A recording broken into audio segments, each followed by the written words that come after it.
tal, mis hermanos? Dios les bendiga. Bienvenidos a la clase 7. Después de unos días de descanso, vamos a la era de los dogmas y las dudas en su segunda parte, ¿verdad? Así que vamos a ver primero la opción racionalista, páginas 321 a 332. ¿Y cuáles son las aportaciones de los siguientes personajes a las nuevas teorías en el campo de la astronomía? Y aunque son cosas que aparentemente no tienen nada que ver con cuestión de fe o de la iglesia, al fondo sí tiene que ver con el concepto filosófico de aquellos tiempos y cómo influyó en cuestiones, ¿verdad?, del cristianismo. Copérnico escribió 6 libros donde trataba de probar mediante una combinación de observaciones astronómicas, cálculos matemáticos, que la Tierra gira alrededor del Sol y no viceversa. John Kepler perfeccionó el sistema de Copérnico estudiando y anunciando las leyes matemáticas que rigen el movimiento de los planetas. Estos datos tienen que ver con lo que antes creía la iglesia y lo que estos científicos ¿verdad?, en el mundo de la astronomía empezaron a decir. Galileo Galilei, para él la naturaleza era todo un sistema de relaciones matemáticas y el ideal del conocimiento era llegar a reducir cualquier fenómeno a su expresión cuantitativa. O sea, datos que aparentemente no tienen que ver, pero que vemos más adelante. Este fue el más famoso defensor de la teoría de Copérnico. Y terminarían siendo juzgados muchos de ellos por la iglesia, mayormente en ese entonces por la iglesia católica. Algunas de las características del sistema filosófico de Descartes. Miren, se basa en una gran confianza en la razón matemática. Para él, esa era lo básico. Una unidad en la desconfianza hacia todo lo que no esté clara e indiscutiblemente comprobado. Entonces ahí empieza ya el asunto de Dios, de la fe. O sea, cómo los conceptos de la lógica, de la matemática, si no está comprobado, entonces, por ello comparaba su método al de la geometría, que para él era perfecta. Ese es el método que Descartes se proponía aplicar no ya únicamente a cuestiones geométricas, sino a cuestiones tales como la existencia de Dios. Por eso es que es importante analizar estos temas, porque tú estudias la geometría, conceptos de Descartes en la escuela, ¿verdad? Galileo Galilei, pero nunca lo ves bajo la óptica espiritual o religiosa o de la iglesia. Pero ya te das cuenta de cómo él quiso aplicar esto al asunto de la existencia de Dios y la naturaleza del ser humano. De aquí el famoso dicho de Descartes, que lo usan mucho los filósofos: pienso, luego existo. Puedo dudar de la existencia del mundo y hasta de la existencia de los demás y de Dios, pero no puedo dudar de mi propia existencia porque yo existo, decía él. Increíble. Si podía dudar de Dios, no podía dudar de él. Bueno, yo tuve un profesor de filosofía en la prepa que este dicho lo usó mucho para atacar el concepto de la creencia en Dios. Dice que nosotros hemos traído a Dios a la existencia porque pensamos en Él. Pienso, luego existo. O sea, en el punto. Lo increíble es que por ahí había un amigo que era cristiano. Yo en ese entonces no era cristiano. Y él le debatió y le hizo ver su error terrible, ¿no? Que alguien no puede pensar en lo que no existe. Y exactamente usó algo de lo que vimos en teología propia, que es el argumento ontológico o teleológico, de que primero no puedes pensar en algo que no haya existido antes. Y por lógica, la idea innata de Dios mismo nace de Dios mismo porque Dios existe. Porque Dios existe es que pienso en Él. No es que existe porque yo estoy pensando en Él, no, sino que porque existe es que pienso en Él. No es que empiezo pensando en Dios y por eso lo traigo a la existencia. Esa es la mentira que enseña la filosofía. Quien duda de todo descubre todavía en su mente la idea de un ser superior. Ahora, es increíble a qué conclusión llegaban estos, ¿no? Que aparentemente era la conclusión de un ser superior. Bueno, los masones giran alrededor mucho esto, el gran arquitecto del universo, todo eso, que no, aparentemente es un asunto cristiano, es un asunto de una desviación a cuestiones más lógicas, que lo tengo que razonar, lo tengo que entender, si por lo tanto entonces no lo entiendo. Y nosotros creemos en lo que dice Hebreos, es por la fe que podemos entender que esto fue hecho, todo fue hecho cuando no había nada. ¿Por qué? Porque creo en un Dios que es poderoso para hacerlo. La fe va más allá. Tal idea no puede ser producto de la mente, pues nada es capaz de producir algo mayor de sí mismo. La existencia de Dios se prueba, dijo él, no a partir de un mundo que puede ponerse en duda, sino de la idea misma de Dios. Y esta es la parte donde ya se empieza a afianzar conceptos correctos acerca de Dios. Nace de la idea de Dios, no a través de un mundo que pueda ponerse en duda, hermano. Bueno, pero eran los conceptos de Descartes contra los cuales se debatían muchas cosas. ¿Cuáles son los distintos aspectos y caminos que tomó la filosofía? Primero, el empirismo. El único conocimiento cierto es el que se basa en la experiencia, o sea, la práctica. Si tengo experiencia y el empirismo, ir a la práctica, experimentar cosas para que yo pueda llegar a tener un conocimiento cierto.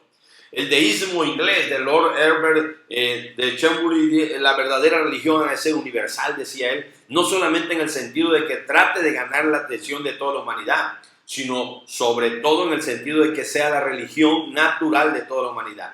Y hermano, este concepto de religión natural de toda la humanidad, una verdadera religión universal, hermano, era un concepto que se afianzó, se hizo fuerte en el deísmo inglés, pero que estaba incorrecto. La Ilustración francesa, otra más, la gran figura de ellos fue Francisco María Aurel Voltaire, el famoso Voltaire, fue enemigo decidido de todo fanatismo, fue injusta la persecución de los protestantes por el Rey Sol, creía él, pero no es porque creyera en Cristo, estuviera a favor de los protestantes, sino porque le parecía injusta que se persiguiera todo ello, ¿verdad? Bueno, Emmanuel Kant, uno de los más grandes filósofos de la historia, que la historia ha conocido, criticó la razón práctica. Y a partir de él, los teólogos se vieron obligados a entender la relación entre la fe y la razón de una forma distinta a como se había hecho antes. Porque empezó a analizarse de una mejor manera, vamos a usar dentro de todo lo que cabe, ayuda un poquito a que hubiera una mejor relación entre las dos cosas, aunque no crea que fue lo más correcto. Estos conceptos, hermanos, son los distintos aspectos que tomó la filosofía, ¿verdad? En ese sentido. Vamos ahora a la opción espiritualista. Esa es la opción racionalista, filosófica. La espiritualista. Aquí aparecieron cada tipo igual, con conceptos raros. Lo otro era la filosofía, acá ya dentro de la relación. Aquí llevaron a muchos las discusiones acerca de los dogmas y la intolerancia de los cristianos, que los cristianos de diversas confesiones mostraban, a buscar refugio en la religión puramente espiritual. O sea, luchando contra la filosofía, contra los razonamientos lógicos, contra los conceptos de Galileo, de Descartes, de Voltaire. O sea, luchando eso, se fueron a refugiar en una religión puramente espiritual, a cuestiones, experimentar cosas más de Dios, más que una cuestión teórica o dogmática, sino querían una experiencia espiritual. Ahora, tres de los principales maestros del movimiento espiritualista son Boehme, Fox y Swedenborg. Lo que tenga que ver con cada uno de ellos, vamos a unirlos ahorita. Jacobo Boehme a veces llega hasta decir que puesto que la letra mata, oiga lo que decía el hermano, y esto lo usan mucho hoy en día ahí, la guía del creyente no ha de ser la Biblia, sino del Espíritu Santo, que inspiró a los escritores bíblicos y aún sigue inspirando a los creyentes. O sea, no me voy a dejar guiar por la Biblia porque la letra mata. Por cierto, me vas a dar esa cita. Por ahí está quizás en el mismo libro, ¿no? Pero en la Biblia. ¿Cuál es la cita bíblica? Que es la letra mata más el espíritu edifica, ¿no? Y bueno, y me vas a dar la cita bíblica en la que él se basaba para decir que no necesitamos leer la Biblia, sino que el Espíritu Santo me tiene que guiar. Hoy hay un montón de agrupaciones cristianas o de hermanos en Cristo, de muchas agrupaciones, sin hacer énfasis en una denominación, que yo lo podría hacer mayormente, ¿sí? Que siguen, hermano, este concepto. Pensando que, es más, muchos rechazan entrar a un instituto, sus pastores no los dejan porque la letra mata, te vas a volver dogmático, frío, porque te debes de dejar guiar solamente por el Espíritu Santo. Hay mucho de esto.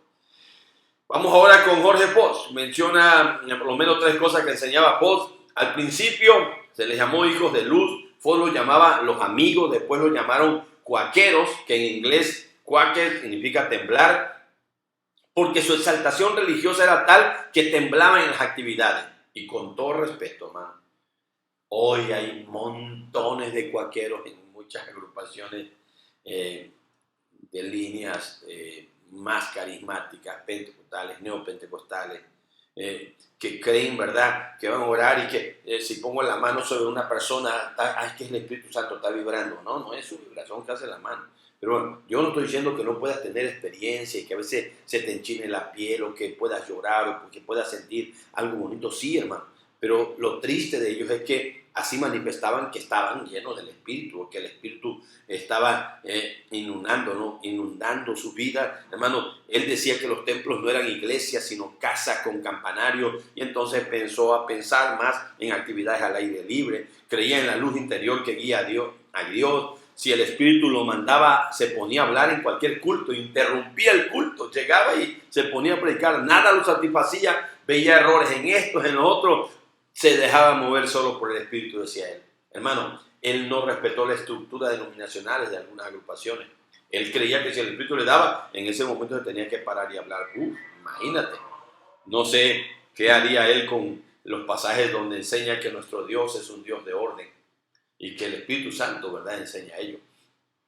Pero bueno, tristemente, así era Jorge Fott, ¿verdad?, y los cuáqueros. Se oponía a los himnos, a las órdenes de culto, a los sermones, a los sacramentos, a los credos. Decía que era un obstáculo a la libertad del Espíritu. Es que si tienes libertad en el Espíritu, tú puedes hacer lo que quieras, a la hora que quieras, sin respetar a nadie. Imagínate esa libertad del Espíritu. De seguro es que su texto favorito es donde está el Espíritu del Señor, ahí hay libertad. Pero es un concepto errado, malinterpretar libertad para hacer todo. No, la Biblia nos habla de libertad, pero no de libertinaje. No de no respetar estructura y autoridades y gobiernos, hermanos, y que tiene todo un sistema, un orden, porque Dios así lo estableció. Ok, Emanuel Swedenborg se interesó por las cuestiones científicas y fueron esos estudios los que le llevaron a buscar las experiencias y conocimientos que hicieron de él uno de los principales portavoces y maestros del movimiento espiritualista. Por ahí se dice que eran de los pioneros. Después de ahí, de cosas como esta, se van a aprovechar algo de lo que después llegó a llamarse la ciencia cristiana. Hermanos, más adelante vamos a ver de ello. O movimientos espiritualistas, ¿sí?, que es muy distinto a una denominación o agrupación. Ya empezaron con algunas cuestiones que tienen que ver con experiencias extrasensoriales, ¿verdad? Y empezaron a experimentar cosas medias raras, pero lo unían, cuestiones científicas con cuestiones religiosas. Esa mezcla dio como resultado algo que no era tan correcto. Tuvo una visión en la que según él penetró al mundo espiritual, imagínate, ¿sí?, y pudo así ver las realidades eternas. A partir de entonces escribió varias obras voluminosas acerca del verdadero sentido de la realidad y de las escrituras. Hermano, el tipo se metió por eso. Es cuando dice, hay un pasaje en Colosenses que toca un poquito sobre esto, ¿no?, que dice que hay quienes se meten a creer en cosas, visiones, cultos a los ángeles, y se meten en cosas que ni siquiera han visto y oído, pero ellos dicen experimentarlas. Y son una experiencia tremenda, ¿no? Y ya casi van a cantar después como el cantante aquel, ¿no? Es una experiencia religiosa. Es triste, pero se meten en cada cosa media rara, que yo creo está más puro y limpio Enrique Iglesias, que es el que cantaba eso, ¿verdad? Yo creo que estos cuates que tenían ese tipo de cosas medias raras. Cuidado, yo sí creo en la manifestación del Espíritu, creo que el Espíritu se ha de sentir, pero llegar a esa cuestión de penetrar a un mundo espiritual donde empiezas a ver cosas espirituales, ya casi como la película de Constantine, aquel que tenía una visión donde veía a los demonios que estaban rodeándolo por donde quiera. Eso es fuerte. Hay que tener cuidado con esas cosas. Vamos a la opción pietista. Ahí vamos aterrizando. Y ya el pietismo inglés empieza a tomar una forma más seria, voy a usar la palabra más pura, más de sana doctrina, pero que había muchas cosas interesantes. Marca las que tengan que ver con el pietismo. El más notable movimiento de protesta contra el tono de frialdad e intelectualidad que parecía dominar la vida religiosa. Eso fue, hermano. Ellos se opusieron a la fría intelectualidad y querían algo diferente, ¿verdad? Y apareció el pietismo. Se opuso a la vez al dogmatismo que reinaba entre teólogos, predicadores y al racionalismo de los filósofos. Porque ellos querían algo que tuviera vida, que lo pudieran experimentar y sentir, porque ya era demasiado frío, demasiado dogmático. Por eso es la era de las dogmas y las dudas, ¿sí? Bueno, este fue el principio de un mote que sus enemigos le pusieron al movimiento, pietismo, cuyos jefes no se daban tal nombre. No, los líderes de ellos no se daban ese nombre. Es un apodo, vamos a usar la palabra que le pusieron sus enemigos. La palabra frecuentemente ha tenido una connotación negativa de santurronería. Son pietistas súper santurrones, ¿no? Y tenían caras largas y todo eso, pero no eran así. Los jefes de este movimiento, aunque sí se preocupaban por la santidad y por los ejercicios religiosos, estaban lejos de ser santurrones, de rostros pálidos. y expresiones amargas. Al contrario, lo que les preocupaba era que la fe genuina cristiana parecía haber perdido algo de gozo y ellos querían vivir la vida cristiana, experimentarla, sentir el gozo, la paz que se le viera en su rostro. Así que no eran rostros pálidos, expresiones amargas. No era sepárate de mí porque yo soy más santo que tú, no, sino que en verdad vivían su cristianismo de tal modo que transmitiera el gozo, el amor y la paz que Cristo tiene. Porque esa es la verdad. A veces hay cristianos que nos creemos tan santos que nuestros rostros manifiestan amargura, o sea, y la altanería y la arrogancia espiritual, o sea, se ve así que, no, yo soy súper santo y parecemos chupa limón, o sea, con una casa de puchi, o sea, se ve la amargura. O sea, espérate, tristemente se ha dado un mal testimonio con ese tipo de disque cristianismo. Los pietistas no eran así, ellos querían precisamente ser diferentes, no tanto concepto intelectual, sino vivir una vida de gozo, de paz que se reflejara en el mundo. Augusto Germán Franke dijo esto, hermano, de repente, eso es su conversión, Dios me oyó, así como uno vuelve la mano, todas mis dudas desaparecieron, en mi corazón tuve la seguridad de la gracia de Dios, en Jesucristo. Desde entonces pude llamar a Dios no solamente Dios, sino Padre. Cuenta su testimonio, cómo lo experimentó. La tristeza y la angustia desaparecieron de mi corazón y repentinamente sobrecogió una ola de gozo de tal modo que en voz alta alabé y magnifiqué a Dios, quien me había mostrado tal gracia. Empezaron a tener experiencias más reales de su conversión. Leyendo sobre Zinzendorf, los moravos, de qué personaje y grupo vienen los moravos y por qué son tan importantes en la historia. Ya vimos de ello. Hermano, Zinzendorf entró por primera vez en contacto con los moravos, quienes cambiarían el curso de su vida. ¿Por qué? Anteriormente nos hemos referido a John Hus, ¿te acuerdas? John Hus, aquel que fue quemado y que dijo, sabes que hoy queman un ganso, pero después dentro de 100 años vendrá un cisne, hablando de Martín Lutero. Y a los Unita Frankfurt, la unidad de hermanos, y hemos dicho que ese movimiento llegó a hacerse fuerte allá en Moravia, de ahí viene el término de moravos, en Checoslovaquia, ¿sí? De ahí vienen los moravos. En 1731, en una visita a Copenhague, Zinzendorf conoció a unos esquimales que se habían convertido gracias a la labor del misionero luterano Hans Eicke. Y a partir de entonces, su entusiasmo por la obra misionera no tuvo límites. Este cuate, hermano, entonces empezó a ser revolucionado con la idea de las misiones. Aunque la iglesia de los moravos nunca contó con grandes multitudes, pronto le resultó imposible continuar sosteniendo un número elevado de misioneros. Su impacto en la historia del cristianismo protestante fue notable. En primer lugar, porque contribuyó al gran despertar misionero del siglo XIX. Hermano, pero esta parte es importante. Y en segundo lugar, porque imprimió su sello sobre John Wesley, Juan Wesley, y a través de él sobre todo el metodismo. Ya viste quién es John Wesley, junto con su hermano Carlos, todo lo que hicieron el metodismo inglés, hermanos, y después en la fundación de las 13 colonias y todo lo que se arma a raíz de ello. Y bueno, imagínate quién llega a ser, cómo todo tiene un porqué, cómo lo que empezó en Moravia con John Hus, ¿te acuerdas cómo va empatando la historia? A veces, ¿y por qué estudiamos de este? Porque esto nos va a ayudar a entender esta otra parte. Así es la historia. Si no conoces tu pasado, no vas a poder conocer tu presente. Por eso es que la historia es tan hermosa. A mí me fascina. Porque ¿sabes qué? Hoy en día tengo que darle gracias a Dios. Sí, oye, Wesley, sí, todo, sí, pero antes de Wesley otro. Y en verdad, y alguien podría decir, ¿quién era Zinzendorf? Y tú podrías pensar, sí, pero tiene que ver con que hubo otro, ¿verdad? Misionero que trabajó entre los Himalayas que lo impacta a él. Pero más antes está John Hus, antes de que apareciera Lutero y Calvino. Y quizás se le conoce mucho menos o se le afama menos a John Hus, pero él es uno de los precursores de la Reforma. Ahora, vamos a la biografía de Wesley. Hijo de Samuel y Susana Wesley, quienes tuvieron solo 19 hijos. 19 hijos. Sí, yo sé que rápido dices tú, no tenía televisión y todo. Pero no, se tomaron muy a pecho de que tenían que llenar la tierra y henchirla y bueno, la quisieron llenar solito, decía alguien. Pero lo interesante, ¿sabes qué? Es que desde niños les inculcaron a sus hijos la fe y la vida devocional. Doña Susana Wesley, si has leído un poquito de ella, vas a saber que ella le dedicaba, en verdad esto es real, hermano, y estos son datos históricos de ella, le dedicaba casi media hora diaria a cada uno de sus hijos compartiéndole el evangelio. Dice, ¿cuánto tiempo? Si son 19. Bueno, de niño, John Wesley, Juanito, fue rescatado de un incendio. Su mamá decía que él era un tizón arrancado del fuego. Tuvo éxito en sus estudios, era coco, era buenísimo. Dio clases de griego y filosofía en la Universidad de Oxford. Se unió a una sociedad religiosa que fundó su hermano Carlos. Fíjense quién la funda. Su hermano, él se une a esa. Y lo llamaron Club Santos, Polillas de Biblia y Metodistas, por los métodos que empezaron a usar. Y ahí viene a ser tan fuerte esa denominación.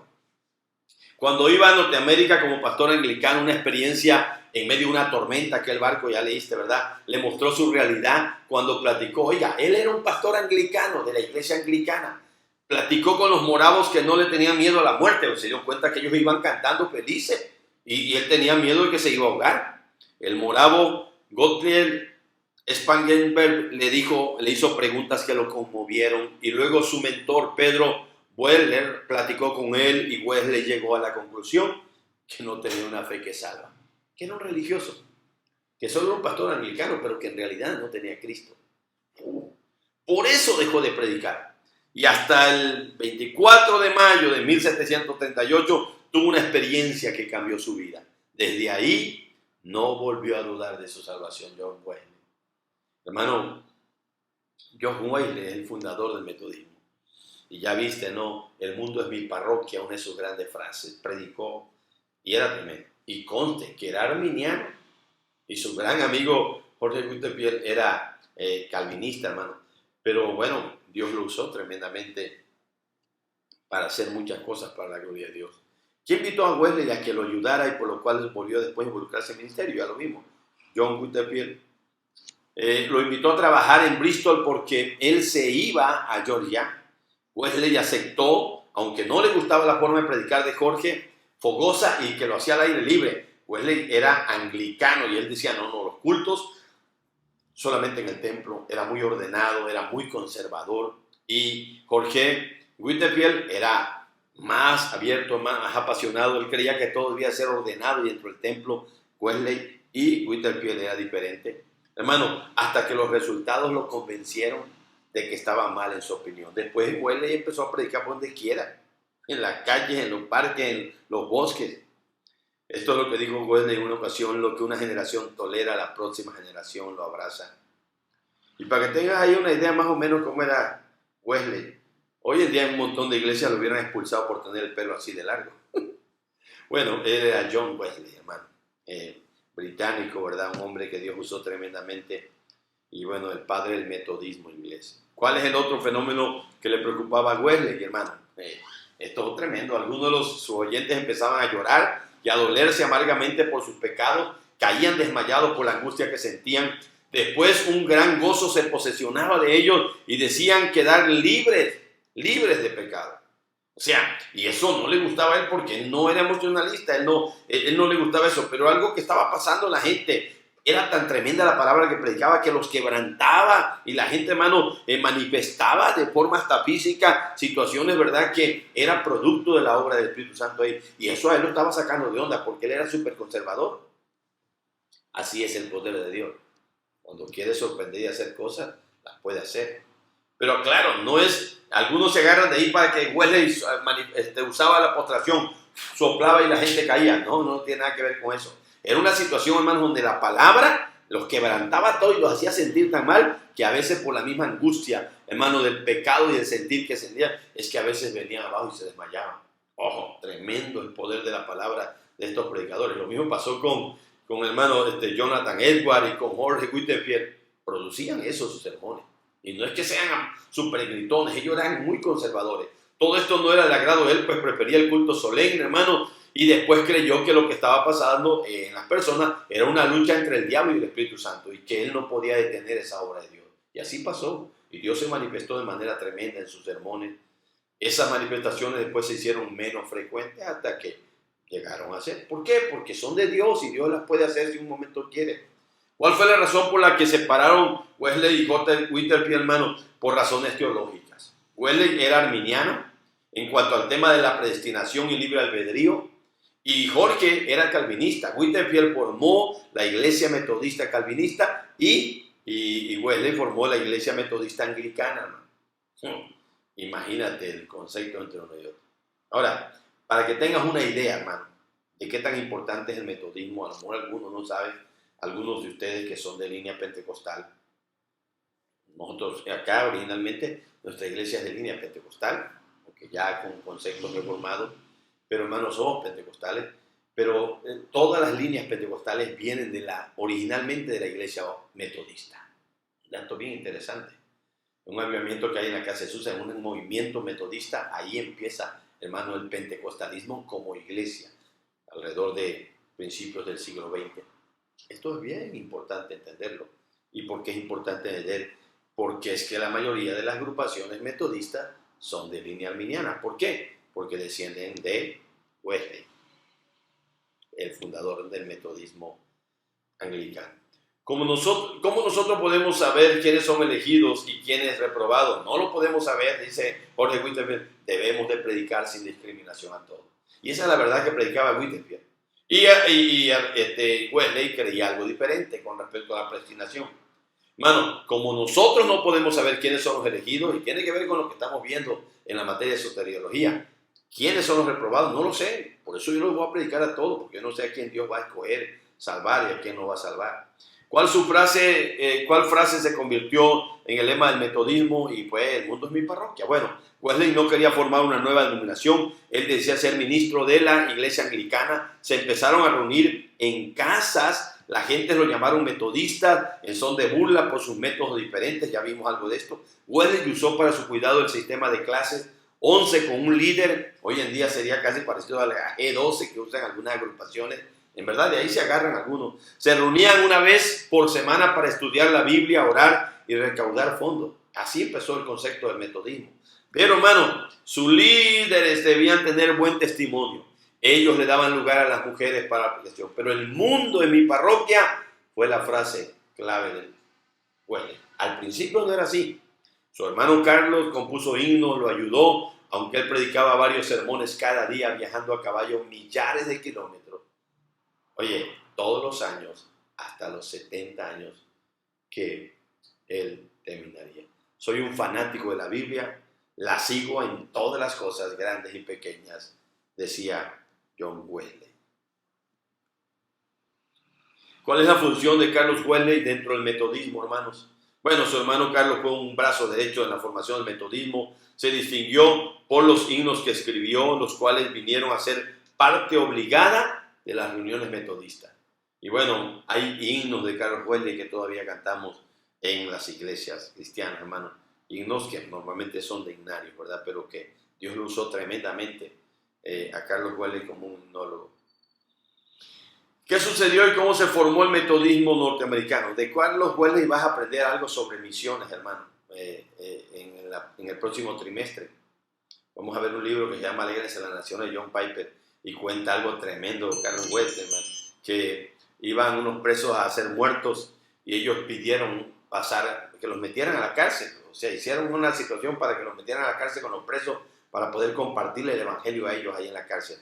Carlos Wesley era un instrumento tremendo en las cuestiones de las misiones y el evangelismo. ¿Qué sucedió y cómo se formó el metodismo norteamericano? Wesley no quería separarse de la iglesia anglicana. Él envió a las colonias británicas al predicador Francisco Asbury, el cual tuvo gran éxito. Wesley escribió en contra de la independencia. Hermano, esas películas del patriota y cosas que enseñan mucho sobre la colonización, ¿verdad? Y la guerra allá en Estados Unidos, en las 13 colonias con Inglaterra, son muy buenas para ayudar a entender un poquito esto. Aunque están desde un ángulo solamente, ¿verdad? De la óptica de una película de ciencia que usa muchos métodos ahí, pero ayuda a entender un poquito Wesley escribió contra la independencia de las 13 colonias. No estaba a favor de ello. Los metodistas americanos apoyaron la independencia a pesar de respetar a Wesley, pero estaba en contra de ello. Y eso va a dar la separación. Así se formó la Iglesia Metodista Episcopal de los Estados Unidos. Wesley se enojó porque Coke y Asbury, que eran líderes que él había mandado, ellos siendo superintendentes empezaron a llamarse obispos. Y eso, hermano, creó, ¿verdad?, la Iglesia Metodista Episcopal de los Estados Unidos. Vamos a la opción geográfica, un poquito rápido, hermano. Al estudiar someramente la historia de las 13 colonias, ¿qué es lo que se dice contrastando radicalmente con la colonia o la conquista española? Digo, tratando de contrastar. Se dice que mientras los españoles vinieron buscando el oro, Los ingleses vinieron por motivos religiosos. Los españoles crueles con los indios, los ingleses trataron de vivir en paz con ellos. En parte es verdad y en parte mentira, porque igual los ingleses mataron Cherokee, a muchas agrupaciones, ¿verdad? Indias y grupos indígenas allá, hermano. Ellos mataron, los ingleses acabaron con varios de esos grupos indígenas indios allá de los Estados Unidos, hermano. Entonces no es tan real todo esto.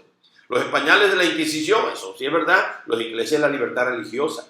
Los españoles como aristócratas para enriquecerse, los ingleses a labrar la tierra. Muchas de estas cosas sí son ciertas, ¿sí? Que el principal motivo por el cual llegaron las 13 colonias es que eran cristianos que venían a colonizar acá. Sí venían huyendo de las persecuciones, venían huyendo, pero llegaron con el plan de evangelizar y fundar. Por eso es que muchos lugares en los Estados Unidos llevan nombres exactamente, ¿sí?, de agrupaciones cristianas, hermano.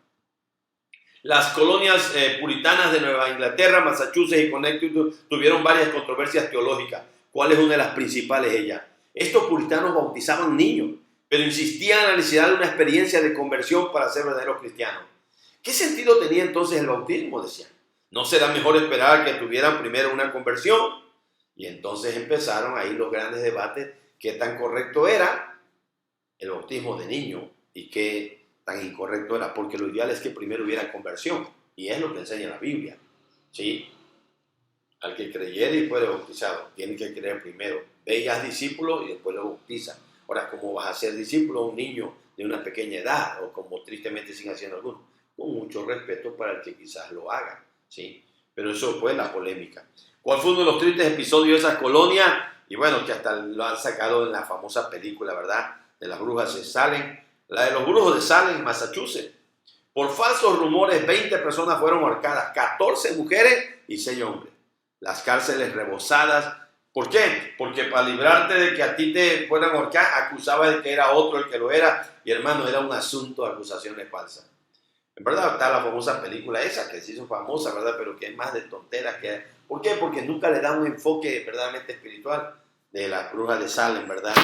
Que bueno, un tiempo salió en el cine. Y se agarran de muchos datos así de historia para hacer esas cosas. ¿Cómo surgieron los bautistas generales y los bautistas particulares? ¿Y en qué estuvo su diferencia, hermano? Los bautistas generales fueron a Holanda y ahí se convencieron del arminianismo, que creían que Jesús había muerto por todo el género humano. Los bautistas particulares de Inglaterra, que eran calvinistas, creían que Jesús solo murió por los que estaban predestinados para ser salvos. De ahí el término. Generales, Cristo muere por todos. Particulares, Cristo muere para salvar solamente a los predestinados.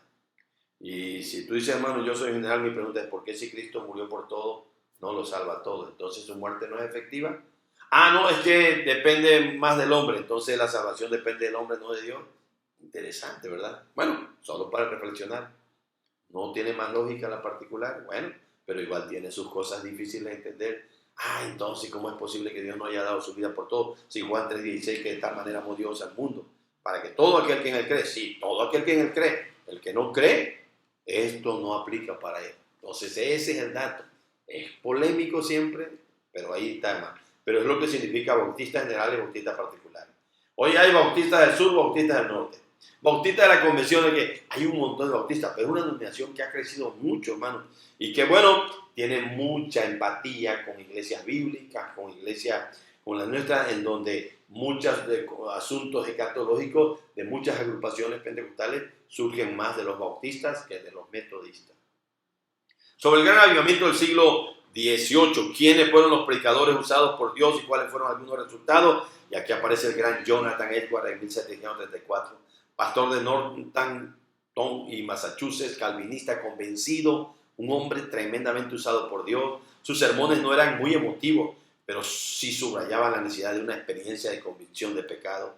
Hermano, en respuesta de algunos fue con profunda emoción y muchos con cambios de vida notables, de emoción hasta entonces insólita. Eran muy fríos antes de eso, pero cuando empezó él a predicar y se produjo el gran avivamiento, hermano, las vidas de las personas empezaron a ser reformadas totalmente. Sobre el gran avivamiento del siglo XVIII, ¿quiénes fueron los predicadores usados por Dios y cuáles fueron algunos de los resultados? Y allí aparece Jorge Whitefield, visitó Nueva Inglaterra. Su predicación causó gran revuelo. nuevas experiencias de conversión unidas a un profundo sentimiento y arrepentimiento. Hermano, y se cuenta que entonces Jonathan Edwards lo invitó a predicar en su iglesia. Y mientras predicaba Jorge Whitefield, Jonathan lloraba. Así surgió el gran avivamiento, cobró fuerza. Muchos pastores anglicanos, presbiterianos y congregacionales siguieron sus ejemplos. Se les acusó de emocionalistas y de romper la solemnidad del culto. Pero ellos no eran emocionalistas, era Dios el que estaba quebrantando los corazones y los hacía llorar. Hermano, aquí está Jonathan Edwards, filósofo y teólogo, líder del primer gran avivamiento de los Estados Unidos, conocido por su famoso sermón, Pecadores en manos de un Dios airado. Me vas a dar el título de este sermón. Ahí está la imagen, pero me lo vas a dar. Hermano, y me vas a decir cuál es la base bíblica de ese sermón. Te la voy a dar así. Horrenda cosa es caer en las manos de un Dios vivo. Ese es el texto. Tú me vas a dar la cita bíblica de ese sermón. ¿Qué es ese? Horrenda cosa es caer en las manos de un Dios vivo. Pecadores en manos de un Dios airado. Está basado en ese texto. Tú me dices cuál es la cita, ¿sale? Tremendo sermón. Por ahí está escrito y está grabado en audio. Te lo recomiendo que lo busques. Bueno, si encuentro algo por ahí te lo mando, ¿verdad? Se los mando a todos. Jonathan Edwards dijo: un falso cristiano se ve limpio y claro en sus propios ojos. El verdadero, por lo contrario, conoce su propio corazón y siente que es un gran pecador. Siempre un gran pecador que necesito siempre ser limpiado por Cristo. El día que ya te crees tan limpio y santo, ese día está el principio de tu caída. Vamos a las últimas. ¿Cuáles fueron las denominaciones que más provecho recibieron? Los bautistas y metodistas. Y son las que más han creído a través de los tiempos. Porque ellos siguieron el ejemplo de Jonathan Edwards y de Jorge Whitefield. Ellos se opusieron al bautismo de niños y a buscar una experiencia espiritual verdadera. Ellos se sintieron impulsados hacia nuevas fronteras gracias al espíritu del gran avivamiento y se sintieron impulsados a predicar y a darle vida eclesiástica a la gente. Salir fuera de los templos y empezar a predicar, hermano, por otros lados. Gracias a Dios por la vida de ellos, porque sabes que muchos de esos grupos son los que nos trajeron el evangelio a América Latina, a México. Y bueno, hoy estamos disfrutando de esta bendición. Dios te bendiga, mi hermano, Dios te guarde, échale ganas y seguimos aprendiendo.